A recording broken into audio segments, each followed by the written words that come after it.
About maybe 25, 30 years ago, the city, at urging of some of the local residents, realized there was a need. So many of the homes don't have very big yards. People don't have room to grow fresh fruit and vegetables so much anymore. So they petitioned the city to use some of this vacant land and set up a community garden.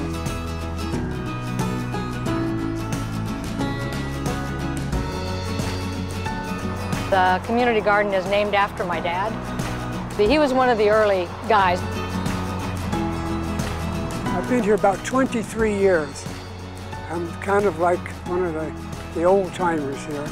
It's my mental therapy.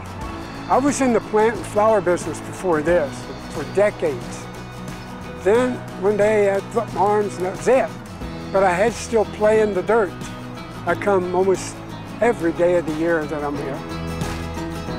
I was born and raised here, so it reminds me of what it was like when I was younger, where you had neighbors come together, people shared their bounty.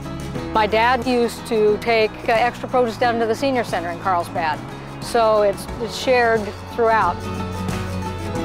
Working with other gardeners can be very, very rewarding. We're all good friends here.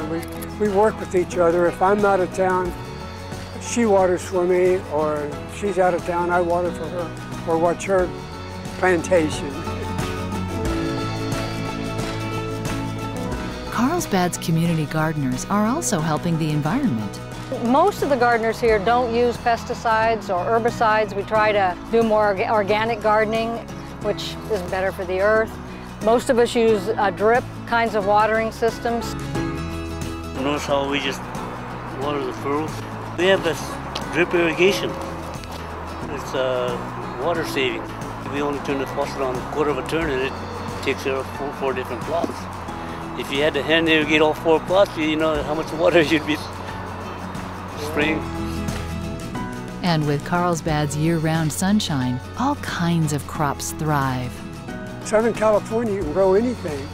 This is the Arizona long fiber cotton, and I grow it as a novelty. And it's used in this area for decorative purposes only. And the older it gets, the longer the beard keeps down. This is where Santa Claus got his white beard. Well, you'll probably be amazed. Just on my little plot, I've got peas and carrots, broccoli, cauliflower, cabbage, onions, garlic. Carlsbad's got such a wonderful climate that you can grow just about anything here, and you can grow year-round. So how does the community garden work? The city provides the water. We pay a yearly fee, and as long as we keep our plots up and maintain them in a weed-free as much as possible, we get to use these. It's a really wonderful way to meet your neighbors and other residents of Carlsbad. And for this gardener, there's more to it than flowers, fruits, and vegetables. Carlsbad to me is like a family, even though it's grown so. Every time I come out to garden, it reminds me of my growing up and the heritage of Carlsbad, which was flowers. It still is really, seems like a small town because I think they care about the citizens here. The garden is so popular, there's currently a 1-year waiting list to rent a plot. If you'd like to find out more about the garden, call 434-2844.